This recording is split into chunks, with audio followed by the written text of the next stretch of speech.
What's up? Hey, hello everyone. Wow, so today we are back going to be talking about Survivor and some changes that we think Survivor can do for the future to keep Survivor being such an amazing show that people continue to come back and keep watching. So my name is Rachel. I'm Alyssa, and we want to reiterate again that we're not making this because we hate this show. We're making it because we love it so much that we want to see it around for as long as possible. And sometimes we see that shows, if they don't change things or if they make bad changes, they end up getting canceled or they stop being profitable, and then we don't see them anymore. So, in the interest of seeing as much Survivor as possible, we want Survivor to get better instead of getting worse or stagnating.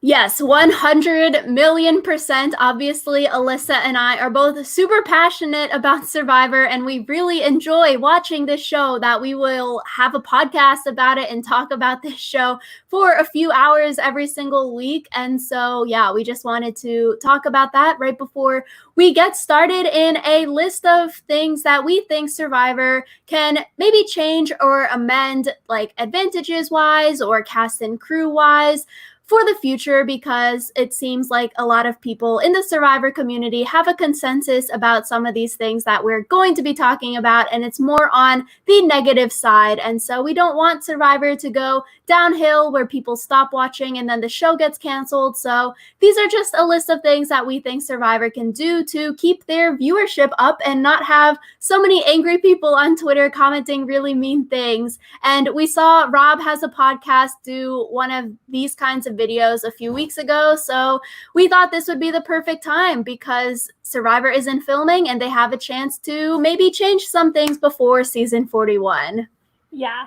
And one of these things we thought was so important to change that we actually made an entire video devoted just to it.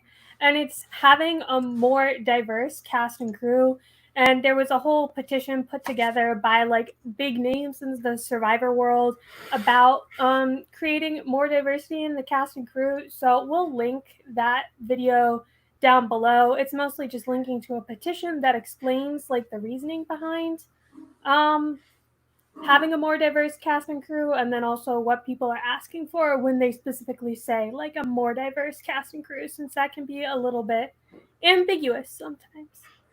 Yeah, and a few weeks ago, Alyssa and I also did a podcast where we talked and touched a little bit upon that point and the whole Black Lives Matter movement. So, yeah, we'll definitely have all of those resources and the petition linked down below, so we won't talk about it as much in this video. So, another thing that we thought that Survivor can do better at is to better background check for cast and crew. So, recently, even in Survivor season 39 with sexual assault, there has also been a lot of people who have said openly racist, sexist, and homophobic comments on the show that have not been aired on the show, but a lot of Survivor contestants have talked about it after the fact in the racism that they experienced on the island. And we really think that there should be a zero tolerance policy for these kinds of actions. Like, if you say something or if you do something, it should not be a 3 strikes rule and then you're removed from the game. But if they need to do better at vetting these people, maybe checking their social media history. Did they tweet really racist, sexist, homophobic things last week or even 1 year ago? Like, those kinds of people should not really be on the show being given such a huge platform to spread their hate into the world. And we've seen it on Big Brother this past season. Last summer, Alyssa and I did a video about the racism happening on Big Brother and on the live feeds. And it was honestly so disgusting to watch people saying racial slurs on the Big Brother live feeds. And there was nothing done to those contestants. They were allowed to stay in the show. And it was just so difficult to watch that they were able to say those things and not have any repercussions. And I think it's almost worse with Survivor, because a lot of the times, like, a casual viewer won't know that this player is actually racist or sexist or homophobic because there's no evidence because it's not aired. And I feel like that's one of the good things about Big Brother's like 24/7 like live cam format is that you do really get to see like all of a person. Whereas with Survivor's editing, I feel like they can edit people to be like much better people than they seem. Mm-hmm. And so, yeah, I think that's really hard to reckon with just because like some of the people that have made like really negative comments, I would say are beloved in the Survivor Mm-hmm. community, or at least not disliked. And so I think it's really weird that there's this reality of like they're being openly racist to people on the island, and then we don't see any of it. So Yeah, 100% these people should be weeded out in the selections process, more vetting, background checks done on people, social media checks, sort of like a job opportunity, like in a job, if you said a slur or something like that, you're going to get fired or you're going to get talked to by HR. Why is that any different from a reality TV show, which essentially is a job for a lot of people? A lot of the contestants have said, like, this is my job. This is how I'm going to pay the bills for my family. And so we really just think that Survivor and other reality TV shows need to be more strict and do their due diligence on the people that they're casting on the show, because it's just really hard to watch, especially with the editing people in a way where they're put on pedestals in the Survivor community, but in real life they're actually like really crappy people. yeah, and the whole editing thing actually brings us to our next point, which is that we would like to see longer episodes of Survivor.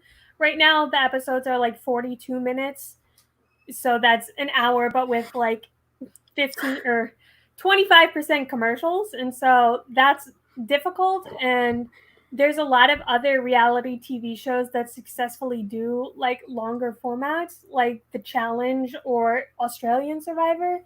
And so I feel like if there was more room in the edit to show like the bad sides of people, or at least to make them seem more human, that might make Survivor producers more likely to cast people who aren't awful people, because then it's like it's harder to hide how bad someone is if you have more time to show it, I guess, if that makes sense.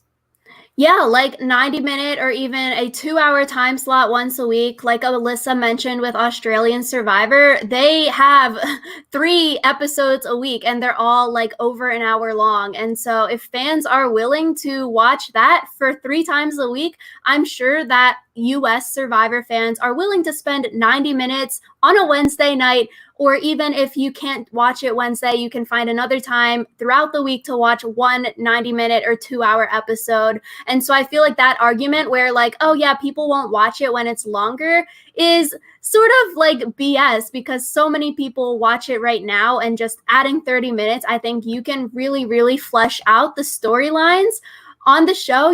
Maybe we can have more strategy, social moments at camp. And I think those are the most memorable parts of the episode, just like the random fashion show or the peanut butter segment. And so having more of that.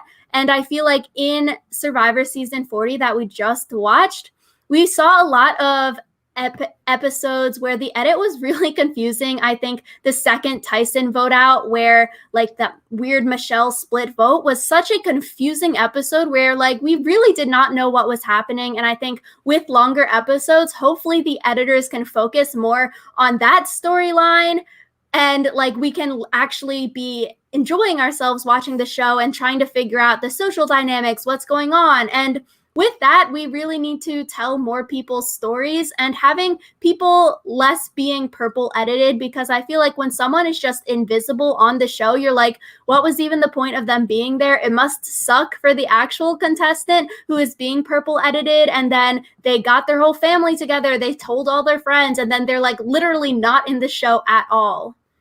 Yeah, and I think it's hard because a lot of times we hear like in post press or post vote out press, people being like, actually, my closest ally on the island was someone we never see them talk to.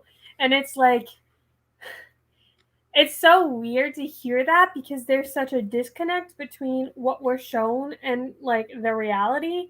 And obviously, making the episodes longer isn't going to be perfect because they can never make the episodes as long as like the 72 hours that they have filmed for that episode.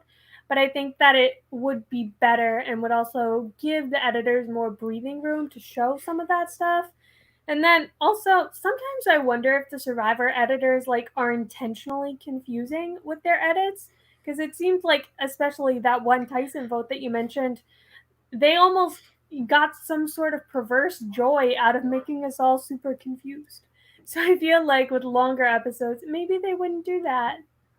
So Yeah, additionally, with the longer episodes, hopefully with less purple edited people, you can tell real stories of the people and not just stereotypes of your contestants. And this was talked about on the Rob Has a podcast where they talked about Black Lives Matter and how minorities are often edited in a way that's like stereotypical for people. So like a stereotype of how people think that race acts. And so we thought that was a really, really interesting point because for people who maybe have never met someone of a different race than them, and then they're seeing this stereotype on TV, then that's their only judgment of a whole group of people. Then they might think that, oh, this person and this whole race is XYZ because I saw it on this television show, but I don't have any real life connections with any minorities, people of color. And so we really think it's important that the editors can tell real stories and not just stereotypes of people. And hopefully with longer episodes that's possible. yeah, and I think this is especially true because there are some times where it's like the person who wins the season, we still never really hear anything about them. And it's like if the whole point of Survivor is to like make the audience fall in love with the person who eventually wins so that the audience wants them to win in the end, like you're failing if like all you know about Tommy is that he's a second grade teacher. Or So was it fourth grades? Who knows? see, we don't even know that. And that's like the one interesting thing about him that we learned throughout this season. So I feel like it's one of those things where telling better, more three-dimensional stories only helps because then the fans feel like they actually have someone to connect to. Yeah, 100%. And especially when things get down to the nitty gritty, when like it's the finale, 6, 7 people left, and then it comes down to like we're watching and we're like, oh, wait, who the heck are these 7 people left? Like, I don't know any of them, and I don't like any of them because they weren't really in the edit all pre merge. And so that's something that's really, really difficult. Yeah, it's difficult to show 20 people when the tribes are like 10 people each. And like I think that having more time again wouldn't erase the problem entirely but would make it easier. So 100%. So the next item on our list is to have less advantages on each season of Survivor. So maybe we could switch it back to like 3 or 4 hidden immunity idols in a season and not having 7 to 9 idols in one season and they're all in the post merge, and then you have advantage get in and stuff happening, because I feel like the show, it can survive and it can stand on its own when you just have the strategy aspect of people pulling off social strategic moves, people using their wits and their smarts in order to backstab and blindside their fellow peers. And so when you have this sort of like hinge or crutch of a hidden immunity idol and you know they're always being placed back into action, it sort of, I think, dampens the level of gameplay. And I think you can have a great season of Survivor without 7 to 9 idols in a season. yeah, and I think that part of this problem is the fact that idols get recycled every time they're played. And so it's like if you play an idol, you know the next day that like it's going to be rehidden.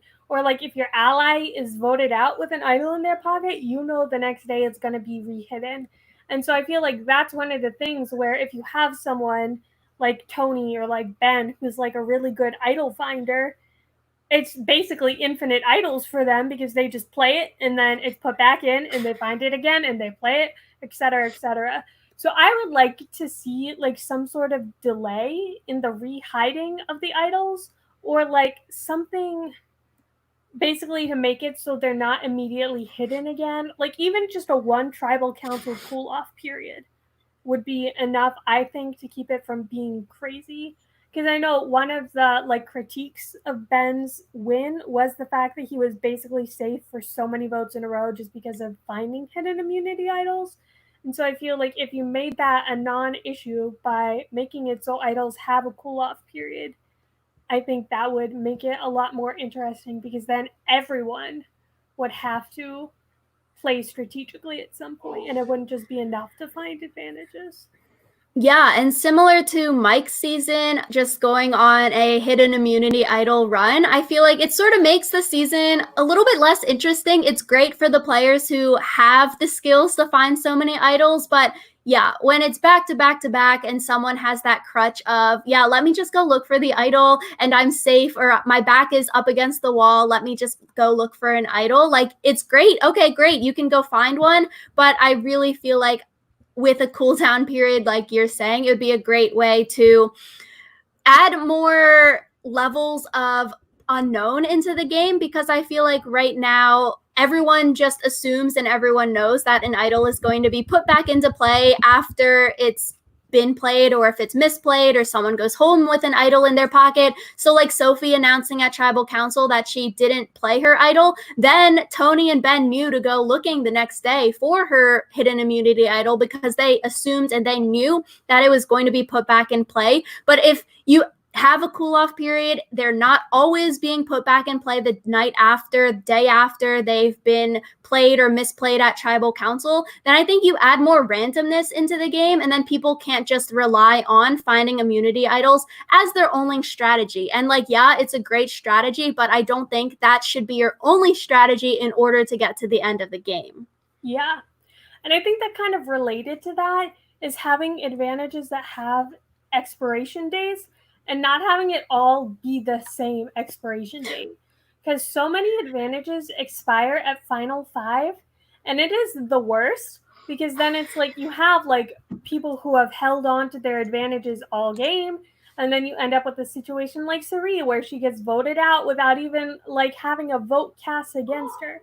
And so I just like staggering advantage due dates, what's the word, expiration dates. Whew, you can tell I'm still like in the school mindset, even though I've been graduated for like 2 months.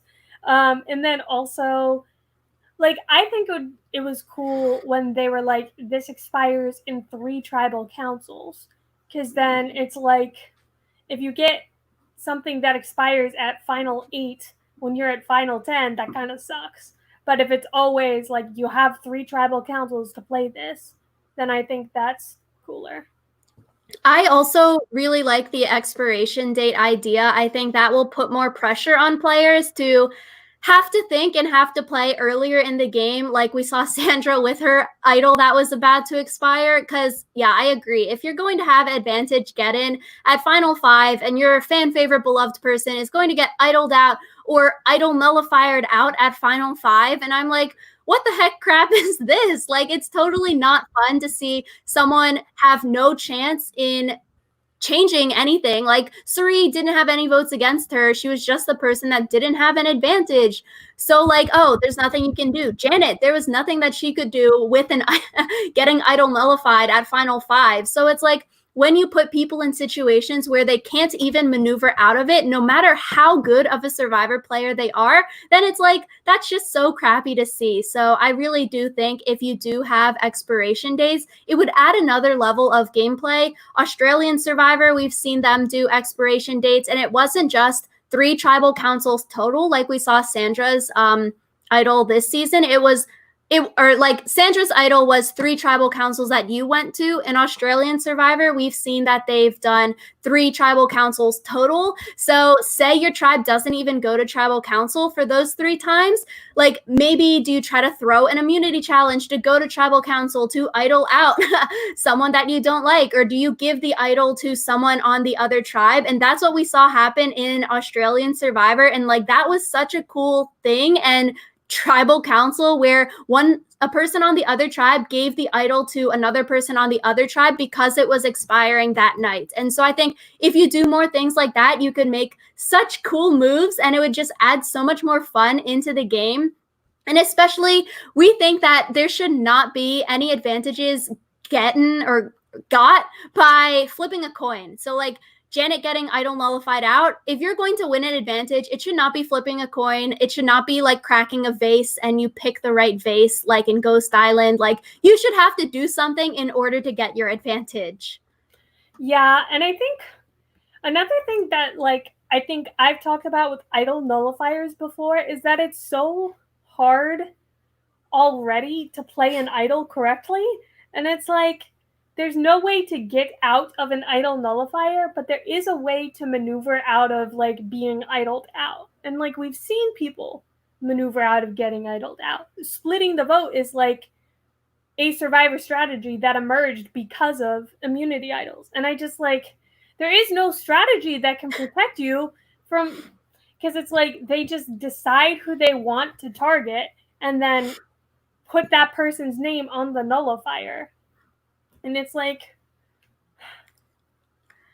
I think, yeah, Survivor definitely, like, wet dream happened with Carl playing it on Dan in David vs. Goliath, and then people were like, oh my god, the idol nullifier is the next best thing, because, like, people didn't necessarily really like Dan, and so having the underdogs come through and be able to vote someone out of the majority alliance using the idol nullifier, it was like, oh my god, such a great thing. But then when we see Janet being idol nullified out, and then like Parvati getting the idol nullifier this past season and having nothing to do and like she can't even use it kind of thing, I feel like the idol nullifier is such an advantage.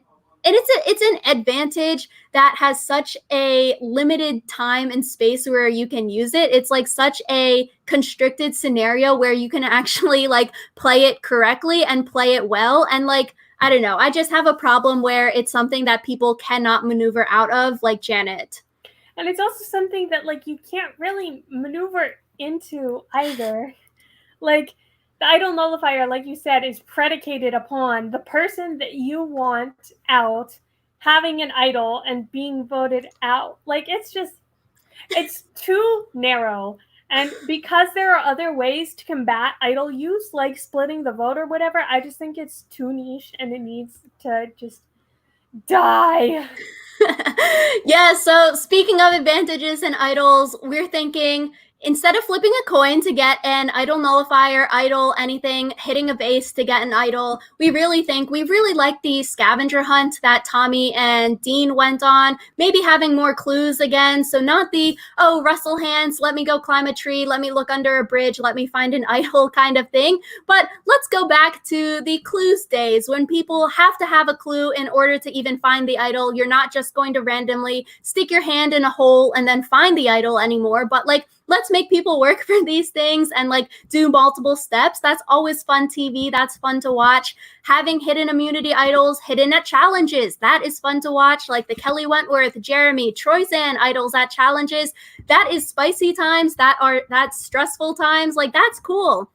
Tribal council idols like Adam this past season, and so in other seasons of Survivor, like South African Survivor and Australian Survivor, they have done tribal council idols and it has worked really coolly, and so it's like it's a cool idea that I think US Survivor should also do. You could also have clues for idols on the other tribe's camp. So it's like if I find the clue on my tribe, it only works for the other tribe. So I think sort of like Tony did with Tony did in his first season where he like made a lie about, oh, this idol clue is for your camp, but it was actually for his own camp to try to get favor. So I think that could be really cool. Australian Survivor, in their first challenge of their most recent season, there was a idol clue hidden at the challenge, and it was really cool because the idol clue was hidden in the hero spot. So obviously like a big name player is going to do that hero role. And so it was the same idol clue at the end. And so both players would see it. And then it sort of like creates this weird situation. Do you work with that person, or do you hate that person and try to vote them out, or like get the other tribe to vote them out because like they know where the clue is hidden and where the idol is? And that idol was hidden at tribal council. So it was really interesting. Like for that first immunity challenge, do you try to lose that challenge and throw it so your tribe goes to tribal council and you can pick up this idol and prevent the person on the other tribe who found the clue also from getting the idol? Like little situations like that are so cool. Yeah, and I feel like some of the most riveting like idol finds in Survivor is like when they do hide the idols at challenges. And then like Kelly Wentworth finding the idol in Game Changers is still like imprinted on the back of my eyelids, because it was just, I like still feel my heart pounding thinking about it. And I feel like it's just a way to make it more high stakes and more interesting, both for the players and for the viewers, without like sacrificing anything really. So I am definitely a fan for more idols, like just not being in random places where you can just stumble upon them. Because I think like it's cool to see someone randomly find an idol once, but when there are no idol clues anymore, that's just lame. 100%. And like also idols hidden at reward challenges and even food reward challenges. I think we also need to start bringing back reward challenges, because I feel like on rewards, when you have to pick people to come on the reward or stay back, you get a lot of really interesting social dynamics that actually impact the game, because it's like, oh, I'm super pissed off at you. You didn't pick me for this like amazing spa or food reward challenge. But we're not seeing that anymore because it's not shown on the show, or like it's edited out kind of thing. But I think having reward challenges where you're forced to pick people leads to a lot of strategy and leads to a lot of people being so butthurt that the whole game could change from it. So I really wish we could see more of that, which also goes along with longer episodes. And Australian Survivor, we're talking about it a lot. If you all have not seen it, it's so good. And you can actually watch all of the episodes. Like Alyssa and I live in the United States, on Facebook, on the Tribe Has Spoken Facebook page. It's like a Survivor fan group. A person actually posts the links to all of the episodes on there, so you can watch it without like a VPN or whatever. And so Australian Survivor, literally so good. I think the United States can copy some things from them, but Australian Survivor does some really cool food idol reward challenges. In the most recent season, it was a cake idol reward challenge. And like we've seen on US Survivor in HHH with the spaghetti, like the clue was on the plate of the spaghetti, and so do you hide the plate kind of thing. On the cake challenge, this was so funny to watch because like all the cakes were so pretty. It was like little pastries, everything was all decorated nice, and then people went into the challenge presuming that there was going to be a clue or an idol there. And so like you want to go first, but it's like, oh, you have to sort of get yourself into the first position, but like everyone wants to go first. So you sort of have to fight for it, but not too much. And then all the cakes were literally destroyed. People were like cutting into them. They were like throwing them on the ground. They were like smashing their face into it. And like all the cakes were so ugly after the first few people went, but like you have to destroy the whole set in order to find that idol. And that was such good TV. Yeah, and I just feel like anything that's like different is cool, but not like forced different, if that makes sense. So yeah, I feel like what a lot of our changes boil down to isn't actually fundamentally changing the game, but changing the game like just enough that it's fresh, you know? Yeah, so another item on our list is that instead of advantages and advantage get-in happening, maybe we can have some more cross-tribal interactions, and maybe this can take the place of having so many tribe swaps where people inevitably every season get tribe screwed and they're voted onto the bottom, or they're swapped onto the bottom. And so maybe less tribe swaps and more cross-tribal interactions. We think that it would add a lot more drama into the show when you have people making decisions like who to pick on reward or not. And so maybe you can have moral dilemmas. Australian Survivor had done this where like you can send one or two people in order to go, and do they pick the thing for the group, or do they pick the like food item or the clue for the immunity idol? And we saw this on when Joaquin and So Kim went to do it, and then people were like, oh, they're so like sketchy now. And so like just having that mystery around moral dilemmas and making people pick the item for the group or for the betterment of themselves always leads people to think like, oh, those people are sort of weird because we think they're lying, but they're actually telling the truth, or they're actually lying. And then people are like, no. Yeah, I think anything that introduces a new like social dynamic is really cool.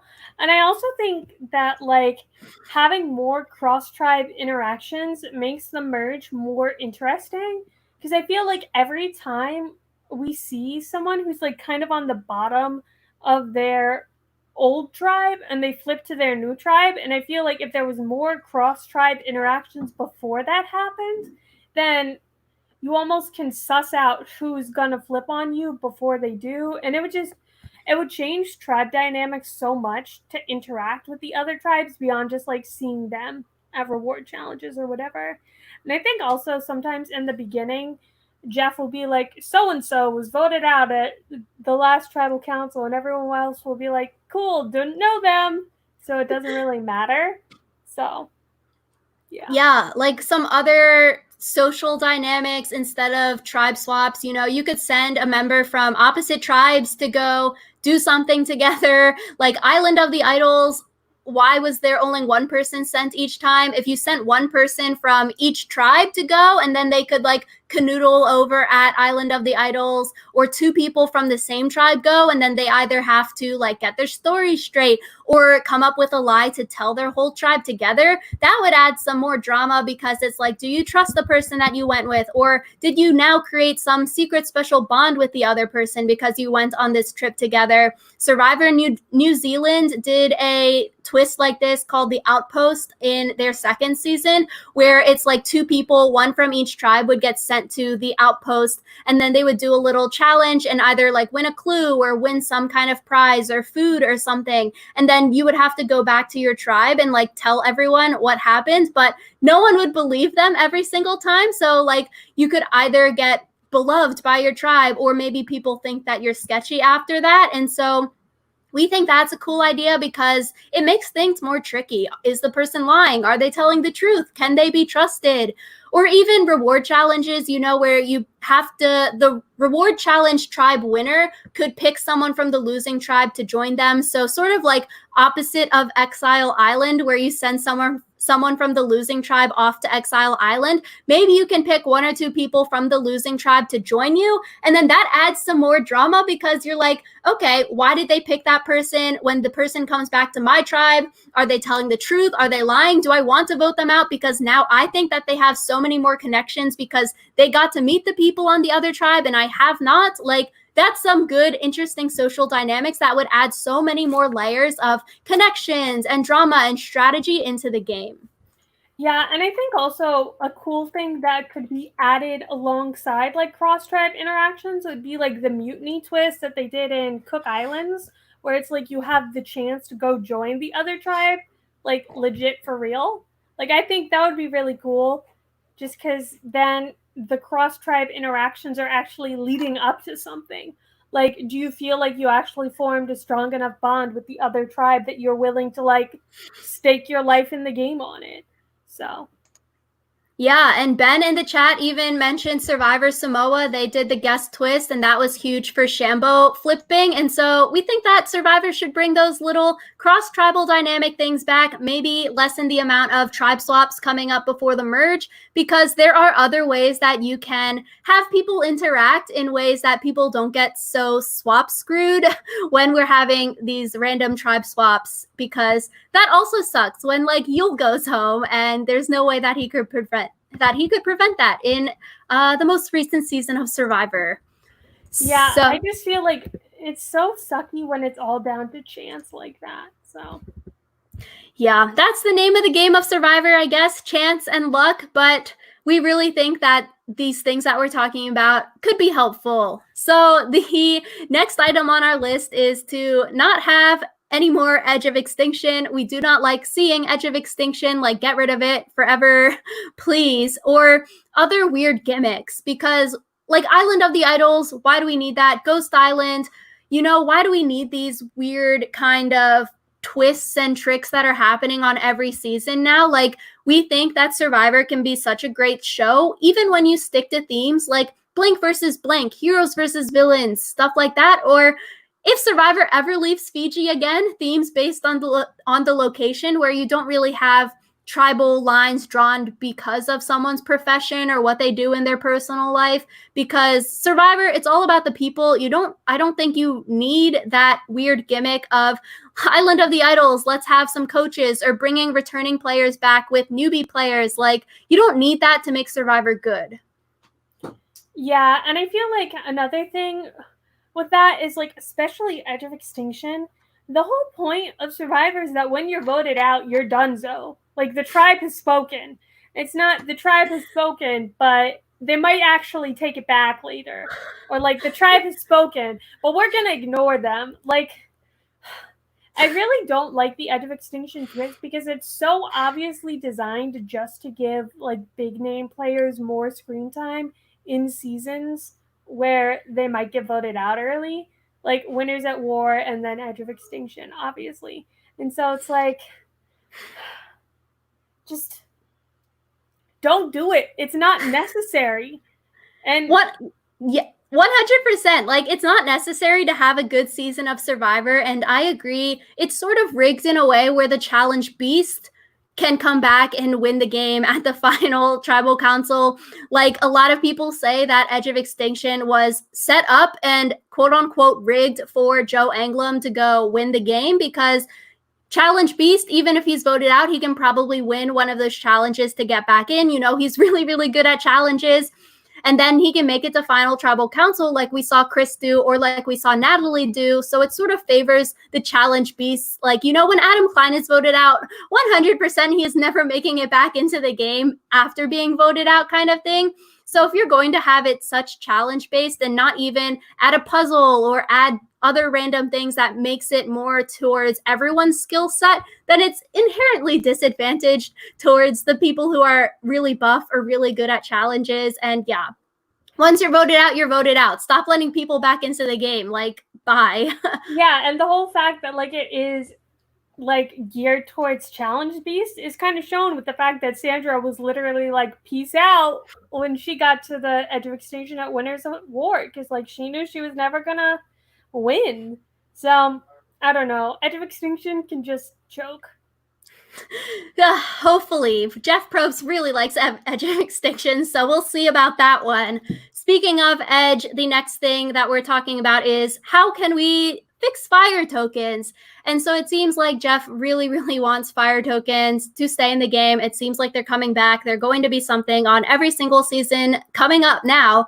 And Alyssa and we think that if fire tokens are coming back like everyone says they are, then from the start of day one of the season, everyone should know what fire tokens are and how you can play fire tokens, what it means, how they work, and everything like that. Because we felt that season 40 was not good because people didn't even know what the fire tokens do or what they could do. They didn't know that when you bought something when you got those random clues in your bags, that you were actually paying someone from the Edge of Extinction. So in a lot of post press, a lot of the players said that they wouldn't actually have bought the stuff that they found in their bag that was coming from the Edge if they knew that their tokens were actually going to the people on Edge of Extinction. So having these like game things where people don't actually know all of the rules to how to play the game thing, it's like, what the heck? If you don't know how the thing is used, how can you better strategize? How can you even play a fire token if you don't know all of the rules? So we really think that they should be listed for all the players. Every player should know what a fire token means and what it can do every season, so it prevents things like Winners at War from happening again. Yeah, and I feel like the simple answer to that might be, well, all of the new players should have watched Winners at War, so they should know how fire tokens work. But it's like you can't honestly expect everyone to be able to watch it all and remember it all. Just because I feel like there's some parts of the fire token system that I wouldn't say is what's the word? Intuitive, where it's like the disadvantage thing where you actually disadvantage someone, the extortion, whatever, that isn't something I would say is intuitive. So I don't know, I agree that the rules should be easily spelled out, and then that way the strategy is actually about the fire tokens instead of trying to figure out the fire tokens. Yeah, because we saw in Survivor Winners at War, people were trying to hoard fire tokens like Nick or Wendell because they thought, oh, maybe at the end of the game there's going to be some really cool, crazy payoff, and maybe we can buy hidden immunity idols with the fire tokens at a certain point in time. So it's like when people don't even know what fire tokens can be used for, it's like people spend their time guessing about fire tokens rather than actually using fire tokens to barter or try to get ahead in the game. And we saw a little bit of that, but we feel like it can be amplified tenfold if everyone is on the same page about the rules of fire tokens. And also, we just felt like in Winners at War, what was the payoff for fire tokens? They were sort of just there, and then, oh, you could win them at immunity challenges now. And there was this huge inflation, and it wasn't just, oh, 20 tokens are here at the start and then 20 tokens are at the end. But when you're just adding random fire tokens in the middle and you can find them and gain them randomly like that, we're okay, that should be listed out somewhere. I feel like throughout Winners at War, Alyssa and I were just questioning oh, you can just randomly make new fire tokens. And with the fire tokens, there should be a payoff. We think that in immunity challenges, maybe you don't tell the whole cast how many fire tokens Tony got or Denise got from winning the challenge, but it's oh, a random number. So did they get 1? Did they get 2? Did they get 5 fire tokens by winning that challenge? We think that could add a really interesting dynamic into the game because it's more things that are secret and spy things that you can do. And at the end of the game, you can't just have fire tokens end. There has to be some kind of payoff. Maybe you can use the fire tokens at the auction or something. Yeah, and I think also the value of fire tokens is never really established, because it's you have some people selling idle nullifiers for 6 tokens and some people selling it for more of that. And I feel like giving people the opportunity to decide how much an advantage is worth is kind of dumb. It just doesn't make sense with this idea of an economy, because it's things have a value, and that value isn't necessarily the same as how much someone will pay for it. So I don't know, I'm not an economist, so maybe I'm totally wrong about this, but it's just, fire tokens are so dumb. I think there could be a way where fire tokens can be changed or fixed. I don't know. I just think you have to have the rules in front of you where it lists everything out for every player, because if you're saving all your fire tokens till the end, like Denise did, what was the point of that? Because then she just spent it on rice. There was no big payoff. She couldn't, oh, buy something for 5 fire tokens or X amount of fire tokens that she had because she was saving them. Maybe you could have actually bought an idol, or maybe you could be safe for 1 immunity at tribal council because you saved your fire tokens. You didn't have to use them throughout that entire time period, because if you save them to the end and then you're just forced to waste them because, oh yeah, haha, at sunset they're disappearing, then there's really no point to that. So I feel in the rules it should say final 7, this is the last time, or final 5, or some kind of thing where maybe you have to spend them throughout the season, or something. I don't know. I feel there just needs to be some little things toned out or worked out with fire tokens that can make them something that's really, really cool in the game. We saw some strategy starting to form with fire tokens on the really nascent stages of it. And if it's more fleshed out and if the rules are more fleshed out, I think it could be something that's really, really cool. Yeah, and I feel there are 2 things about this that I've said one of them before, but like Winners at War was the wrong season to premiere fire tokens. Just wrong. And the second thing is, I kind of felt like the whole time the producers were like making it up as they went rather than having established the rules beforehand for themselves. And it's like, it's kind of like when you read a book and you're like, oh, this author was totally just bullshitting it the entire way through. And like, you can tell when someone's bullshitting, I feel like. And I definitely felt that way with fire tokens. So maybe like whatever season they next use them on will be better just by virtue of the fact that they already kind of have rules established. But I think when we were podcasting all throughout Winners at War, you all, if you listen to our podcast throughout the season, have probably heard us talk about this a lot, just like nobody, even the viewers, didn't know what the heck was happening with fire tokens. Oh yeah, now like after the merge, like people can start charging 4 or 6 fire tokens versus pre-merge. It was only 1 fire token to get something from Edge. It just seemed very random throughout the whole season. And I think if that's a real rule, then it should be said like, oh yeah, people at Edge can only charge 1 fire token pre-merge, but after merge, then you can start hella inflating and then picking your own price. It just seemed very, very odd. And we sort of have the question about how does bequeathing fire tokens help the game? Because technically, you know, if your ally is voted out and you get bequeathed a fire token, like who picked that word, first of all? But that sort of means if you're getting bequeathed a token that your strategy sort of sucks because your ally just got voted out and then that means you're getting a fire token. So I feel like I guess you're sort of helping the people who are on the wrong side of the numbers. Michelle got so many fire tokens because all of her allies kept getting voted out, which you can say, yeah, that's a great social game. Her friends were willing to give her the fire token because they didn't feel burnt by her after getting voted out. But also you can be like, yo, you're on the wrong side of the numbers. Why are you getting promoted and given advantages because you're on the wrong side of the numbers? On the other hand of that, you could be like, Ben's social game wasn't good because he didn't get bequeathed any fire tokens. But you could also be like, yo, Ben's allies didn't get voted out of the game, so then yeah, he's not going to get any fire tokens. So it just seems a little bit weird and maybe backwards about how bequeathing actually helps like the people that are worse at their social strategy game. I don't know. It's just sort of backwards seeming.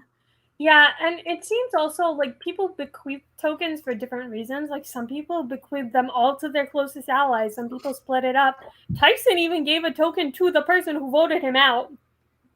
And so I guess like it's cool that people are allowed to bequeath for whatever reason they want, but it does end up just getting kind of like confusing and nonsensical. And it's like you could argue that it's better to give the underdogs like the hand up in the game. But also, I don't want someone on the wrong side of the numbers to get an advantage specifically because they were on the wrong side of the numbers, if that makes sense. Like, it's cool if they find an idol or something happens and they get, like, an advantage. But it's not cool if they get that advantage specifically because all of their allies are getting voted out because they don't have a good game. And that brings up the conversation about Edge of Extinction. Like, do you get yourself voted out early so that you have more chances to get fire tokens? So at the Battle Back challenge, you have more advantages and you can skip more parts of the challenges? Or like, oh, I'm a better player at this game. I wasn't voted out as early, but now I'm sort of screwed coming to the challenge because I wasn't voted out early. There sort of seems like a disconnect there too, because the people who are better at the game, who last longer in the game, are getting punished because of fire tokens and the Edge of Extinction because they lasted longer in the game, which like you shouldn't be punished for. So there has to be some kind of way to like put some equity into the playing field there. Like if you're the first, second person voted out, that should not mean that you have more chances to like win your way back into the game because like you got voted out earlier. Like that doesn't really make much sense. Yeah, it just seems like there's a piece of logic that the Survivor like crew has that we just aren't getting because they just make so many decisions that make zero sense to me. And it seems like a lot of people are on the same page about these things with Edge and fire tokens. And they're also on the same page about bringing back the staples of Survivor. So one of the big things that Alyssa and I want to see come back is the auction. I feel like they got rid of the auction because everyone was just saving their money to buy the advantage. And the way you combat that is to just make it food and make it fun. Like, I think the coolest moments of Survivor and the most funny, memorable moments are like when people are so hungry and they're like salivating over food, or they have to pick the covered versus the other covered like food tarp canopy thing. And it's like, that's just so much fun to watch. Yeah, and I feel like also with like, if you're just gonna make it like food and fun, you need to tell people like at the start, like, guys, there's not gonna be any advantage. Because I feel like people only started waiting for the advantages when they learned there was going to be an advantage and it was always going to be the last item. Mm-hmm. So I feel like either have the advantage at the beginning of the auction and then people who want to waste their money can waste their money, or like just say upfront there's no advantage and get on with your life. Just because like I have so many fond memories of the Survivor auction, especially when they like accidentally buy something gross. And I want that to come back, because again, it's such a big part of seeing these people as people instead of just like strategy bots. And I feel like more and more as seasons go on, we see them as like their strategic persona rather than them as a person. And then it gets really weird when like at Final Tribal they talk about like their life or whatever. It's such good TV. Yeah, just be like, there's no advantage here, y'all. Okay, let's just bid on food, or oh no, you bought rice by accident. Like, that is funny stuff to watch. And so another staple, we think that they should bring back the gross food eating challenges. That is like literally from season 1. I feel like everyone has the memories of like, oh, Fear Factor, and oh, also Survivor. They have these weird gross food eating challenges. Those are fun to watch. People having to choke down really gross things, like jumping around, crying, vomiting. That's fun. That's good TV. And we also think that the physical contact challenges, like the Winners at War first challenge or the Heroes versus Villains first challenge, where people have to fight for sandbags, or they're on the little like mat podium thing and you have to push each other into the mud or make people fall into the water. Like, that is such good TV also. And I think maybe US Survivor is shying away from these physical challenges so that people don't have to touch one another. But it's, I don't know, the foreign survivors all do physical challenges, and like those are so much fun to watch.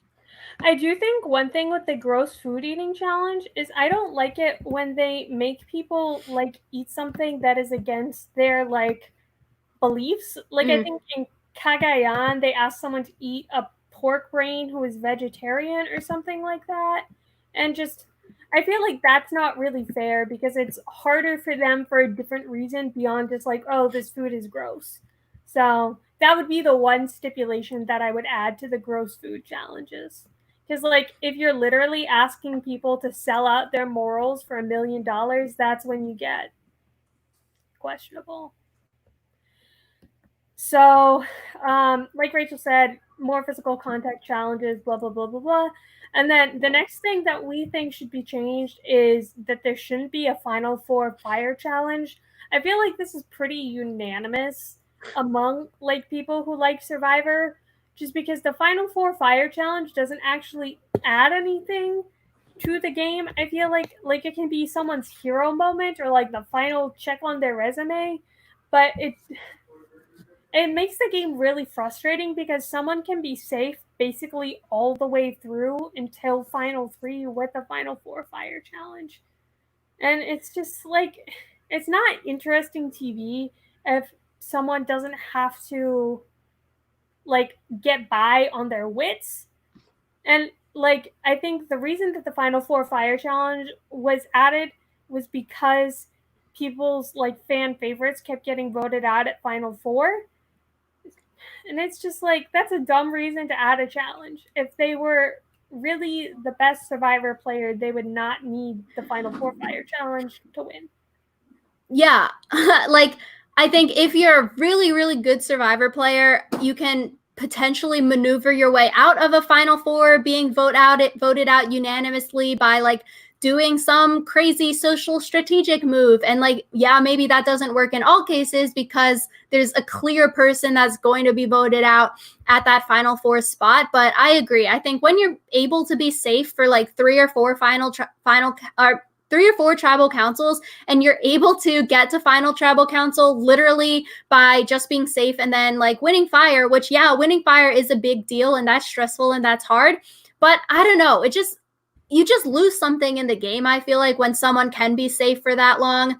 And I feel like if you're going to keep the final 4 fire making challenge, maybe idols can't be used at final 5, and that you can only use idols until final 6. So at least you have a 1 tribal council period where someone can't be safe. Because if you're like Ben, you can be safe from 6 to 4 to 3. Like, it's just like you can't ever vote that person out, and then they're going to be making the end of the game kind of thing. So if you're going to keep this twist, this challenge or this advantage, you need to have a period where the person can't be safe between final 6, final 5, final 4, final 3 to allow for that strategy at final 5 rather than someone being safe all the way through. Yeah, I think that's our main thing. Like, we want people to be able to show their strategic chops, and they can't do that if they're constantly like just always playing idols or always being safe. So, and I think also a way to combat that would be to bring back the final 2. So idols end at final 6. You have to be strategic at final 5 because you have no advantages. Final 4, you keep fire. And so you do have that period where someone can be voted out and you have to strategize. And then final 3, you can also be voted out. So either you win immunity or it's like a make or break challenge. And I think that would add a lot of drama and strategy into the game rather than just having someone be safe from 6 to 4. So if you bring back the final 2, you make final 3 another key pivotal moment for people to have to play the game. And also with final 3s, like we've seen in recent seasons, like the third person is literally there to be like a 0 vote finalist kind of thing. There's really no point because it always seems to come down to 2 people at the end. You're just choosing between the 2 best players and then the third person is just sort of there. So why not just cut them out, vote them out, and then, make it a final 2. And we've seen so many final 2s when it used to be a thing that were like so close. And so like that just adds so much more interesting drama. Like get rid of the final 3 person and then make them on the jury. So at least they can ask a question rather than just like sit there like a dud at final tribal council. Yeah. And I feel like the whole reason that like they made a final 3 instead of a final 2, I feel like is because the fan favorite kept getting voted out like before the final 2. And then when the fan favorites started getting voted out at final 4 because there was a final 3, they made the final 4 fire challenge. And so I feel like it's just going to be that thing where it keeps creeping back further and further. And they're going to find a way to keep the fan favorites in the game for longer. And it's just like, that's not the point. Yeah, so in addition to this, we think that Survivor should bring back the final 3 endurance challenge like we've seen in the beginning seasons of Survivor. The most recent final 4, final 3 challenges like haven't been that good necessarily. It's all been like running up and down or like really, really strenuous, like running kind of puzzle stuff. But I think the final 3 endurance challenge is so good, especially when you're having that final 2 at the end, like the iconic season 1 Richard Hatch final immunity challenge. Like that is like an iconic moment of Survivor. Australian Survivor has been doing these final 3 endurance challenges where people literally are like, they did in Australian Survivor season 1, they did the Richard Hatch season 1 challenge, and like they were up there for hours. Like the most recent seasons, they've all done these hard endurance challenges that really, really push people. And like I love seeing these people push to their limit. How long are they willing to stand on these like grueling little feet pedestals where like they can't even walk after they drop out after standing on there for hours? And like Survivor US doesn't do that anymore because they're like, yeah, it's really long, it's really boring for cast and crew, like we don't like seeing it anymore. The most recent long challenge would be David versus Goliath with Christian going super long, and also what's his face that got banned from Alec going super long, 6 hours. Like that is some good TV. And yeah, sure, it's boring for cast and crew to like sit there for 6 hours, but I like seeing how far people can push themselves. Yeah, and like I feel like part of that is because of like the Palau final 3 challenge where it was like 16 hours or something crazy like that. So, like, I understand why they don't want to do endurance challenges, but also if your final 3 challenge is the only endurance challenge, like, it shouldn't be that hard. I think the problem is they do a lot of endurance challenges like earlier in the merge, so they don't have to do the crazy setup for really physical challenges for that many people.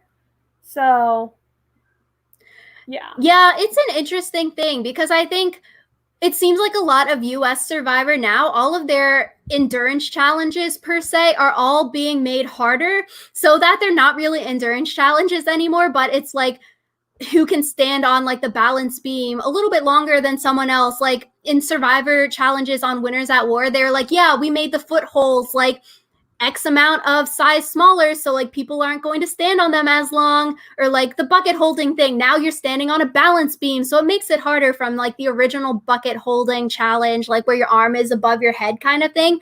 So it's like, is not really endurance if you're making it harder that people aren't even lasting 30 minutes on it. I'm like, an endurance challenge is 3 hours. Like that is fun to watch because how far are you willing to push yourself for $1 million or not being voted out tonight? How far are you willing to push yourself? And even David versus Goliath, when Alec knew or thought that he was going to be voted out and he was willing to stand on there for 6 hours, like that is some massive dedication. Yeah, and I feel like the thing is with endurance challenges is it should genuinely be like who wants this more and not necessarily like who has better balance.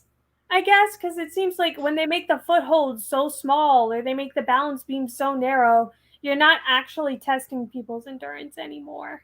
Yeah, that does not count as an endurance challenge. We want to see the grueling endurance challenges brought back. Like, that's some good TV.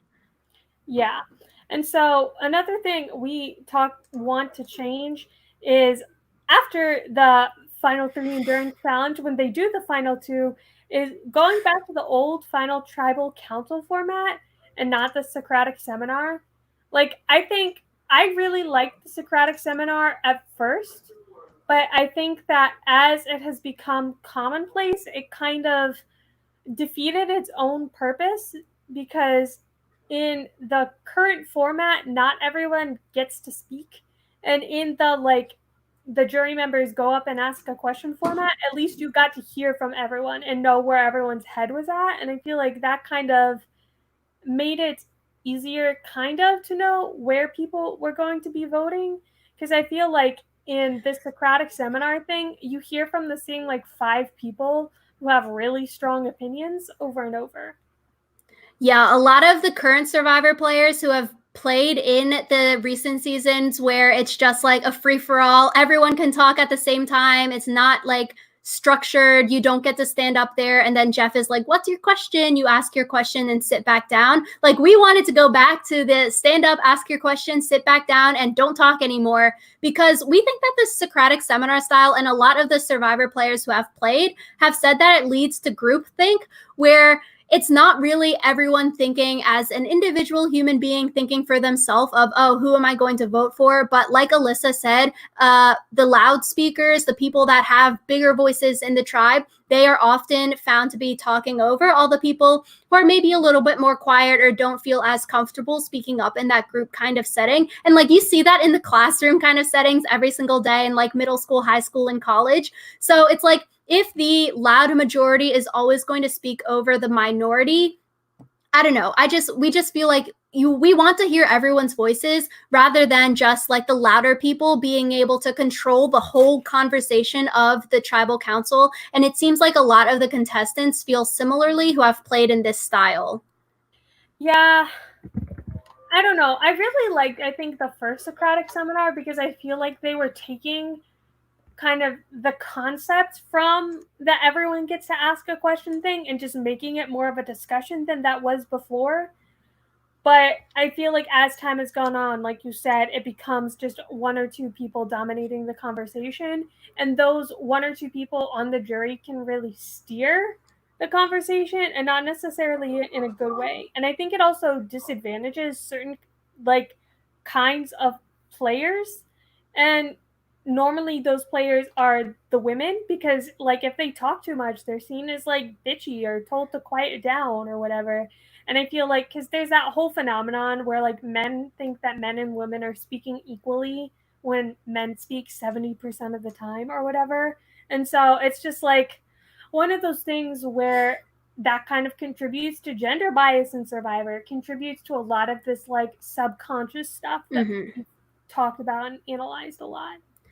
Yeah, get rid of the Socratic seminar. No more discussion. Like, these people are already having their discussions at Ponderosa. We don't want the final tribal council to be steered in a way just because the louder people steer it in that direction. And like, it seems in recent seasons of Survivor, the louder people or like the more vocal people will go in and like bash one person and like make them feel crappy. It happened to Nora on Island of the Idols, where people just like shit talk you at Final Tribal Council and make you feel crappy because it is the Socratic seminar format, free for all. Everyone can talk and say their piece. So we really think we should go back to the question style format. Everyone has to ask a question and have a fair question at that. Like, you shouldn't just go up there and do a praise or like, yeah, everyone should vote for them kind of thing. But like, make it a question. Don't make it a mean question like, oh, why do you suck so much kind of thing. But like, make it a conversation that actually helps people choose the winner of the game. But it seems that a lot of people already have their preconceived notions of who the winner is going to be before you even go to Final Tribal Council. So I don't know. It just brings up the question, even though everyone in their Jury Speaks videos are like, yeah, you know, I don't know who I'm going to vote for. I'm like 50-50. But I don't know. It's like, is Final Tribal Council even worth it once everyone has already canoodled at Ponderosa and they've already like infected the minds of one another? And so now they're all voting a certain way, because if they go into Final Tribal Council with the notion of, I think I'm going to vote for this person already, it's sort of hard to change that unless you do some like really amazing job. Yeah, and I feel like that could also be another potential change, changing the way people do Ponderosa so they can't like infect each other as much. I don't know. I just feel like there's a way to ask someone a question that allows them to reflect the best parts of their game without you as a juror needing to be like, and this person is so great. Like, you should let them speak for themselves, I feel like. So moving into our next bullet point, we think that Survivor should stop mixing returning and new player seasons. So stop doing captain seasons like we saw with Edge of Extinctions. Stop having like, oh, 2 or 3 or 4 random returner players who have played before come back, like the medevac season. Don't have fans versus favorites anymore, because it's just so unfair to the new players who have never played the game before, and it's unfair to the returning players, especially when it's not a fans versus favorite season. If it's only 4 of you versus like 14 or 16 new players, it's, you know, you're sort of at like the lower hand because you're coming in already having played, so you have a target on your back. On the flip side of that, if it's a fans versus favorites, the favorites always win because they've played before. They can run laps around the fans who are the newbies and like literally don't know how to play. So it's just an unfair season style, and it should be stopped. Have all returners or have all newbies.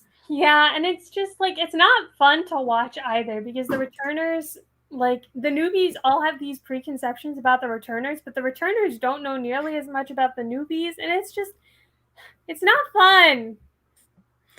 Speaking of not fun, Survivor needs to ban tribal council whispering. So don't do it, because it just sort of lessens the viewing experience for players. I think throughout Winners at War in our podcast, Alyssa and I have been very adamant, like, Survivor, it's great. It's so much fun to watch because we can guess what's going to happen, because we can sort of predict, or we can see who's working with who. We can see the strategy happening. But when it's happening at Tribal Council and it's not captioned and like everyone is doing random stuff and we don't get to hear it, it's sort of, we're like, oh, what's the point then? Because we can't even guess, we can't predict what's going to happen. And that's the fun part about Tribal Council. That's the fun part of the show. So you either have to ban Tribal Council whispering, or if you're going to allow it, we think that you have to caption what the people are saying, like they did in the one episode of Winners at War. So at least we can like start putting puzzle pieces together. We can start to understand. So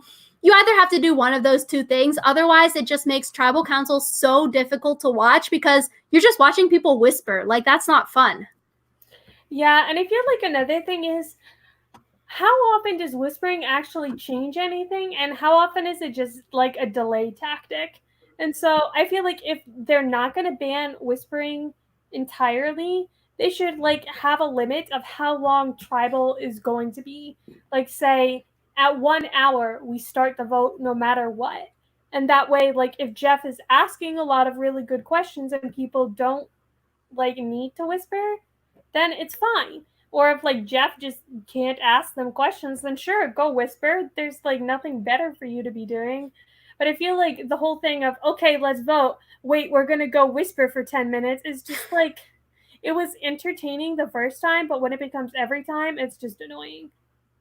Yeah, and I think speaking of tribal council, I think I saw it on Reddit or maybe it came to me like in a dream or something. I honestly don't remember or don't know now, but someone had the idea of tribal council, but it doesn't happen at night and it happens in the morning. And I think that could be sort of interesting. It's like tribal council could happen at random times, like in the first episode of Second Chance, where they lost the immunity challenge and were like, we're going straight to tribal council. You don't have any time to strategize or talk. That kind of stuff is sort of interesting, but it's also sort of bad because it's the first tribal council. Then you're just basing things off of like bias or preconceived notions. So maybe it's not the best to put it at the first tribal council where nobody really knows each other and you're like voting the minority out of the tribe kind of thing.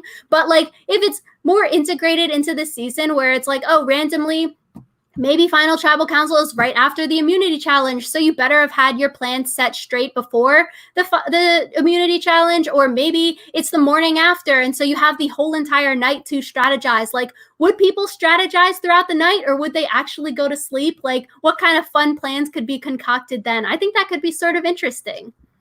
Yeah, I just feel like there's so many ways to do tribal council differently, because tribal is the one thing I feel like has mostly remained the same. And whispering is a change for the worse, I think. Like, Jeff gets so excited about, like, ooh, tribal council is live, but, like, that. No. I think yeah, on Reddit a while back when season 40 was happening, there was a post where it was like, "Oh, a game changer on the season," and then they had a picture of the tribal council stools with seatbelts on it. And I was like, "Oh, that's sort of funny. We're gonna like seatbelt everyone down to their chairs so we cannot have all of this whispering shenanigans happening." Like, good. Or you have to sub caption it. Either way, you just got to do something so we don't have to sit through 5-6 minutes of people on a screen whispering and then Jeff being like, hee hee, it's so live right now. I'm so excited. So it's like, you got to do something there, y'all. So finally, our last bullet point of something that we think Survivor can change for the better is to switch up where people are sitting at tribal council. It seems like a big comment that a lot of players who have played Survivor have said that the seating at tribal council is set and the people who are shorter are usually sitting in the front stumps of tribal council, and then it disadvantages the people who are sitting at the front stumps because you don't get to see who's whispering or you don't get to see who's talking with each other in the back. And I feel like in so many postseason podcasts, a lot of the players who have always sat in the front was like, yeah, you know, watching it back on the show, I missed so many social cues because I'm sitting in the front, I'm sitting straight forward. I don't see like those two people like whispering behind me or like trying to make eye contact behind me because I'm sitting in the front. I don't get to like turn around and look at everyone. So I think it sort of disadvantages the smaller players who also more likely are women because they're shorter. And it's like, okay, I get that you want to have the good angle for TV because you can't have like the tall Tommy, like super tall dude sitting in the front because they're going to block the view of the person sitting in the back. But I don't know, maybe there's a way to fix that, have shorter stumps or like have people's heights like they do in challenges where then you like ratio out the height to weight and then like it's fair. Maybe you can do height to height for stumps and then you have like a shorter stump for Tommy's when Tommy sits in the front and then you have a bigger stump for like the shorter person who then can sit in the back. I think you should switch up the seats because it seems like from a lot of players they get disadvantaged because they're always sitting in the front. Yeah, and I feel like it's one of those things where it's not fair that you're disadvantaged just because of your height.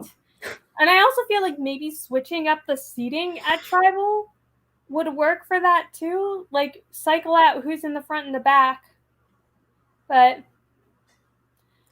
Yeah, I don't know. It just seems like sort of like the seating arrangements are sort of rigged a little bit. Like Adam was saying, once he told the camera crew in a confessional that he thought that the podium was an idol, then he always started to get placed like in the furthest left seat right next to Jeff Probst. So then he thought like, oh yeah, the producers are trying to tell me something because they're always sitting me in that like furthest left seat. So I'm closest to the idol. So like I can go and grab it. So it's like little things like that, I think. And it seems like in tribal councils, it's set up when it's like a 4-4 split or like a 3-4 and like the one person in the middle, they're always seated in that middle position in order to make it more dramaful because it's like, oh yeah, visually it's aesthetic. It's like that person who might flip or might not flip, they're seated in the middle. So it seems like little things like that, it could totally be rigged in a way that helps players versus it like disadvantages other players.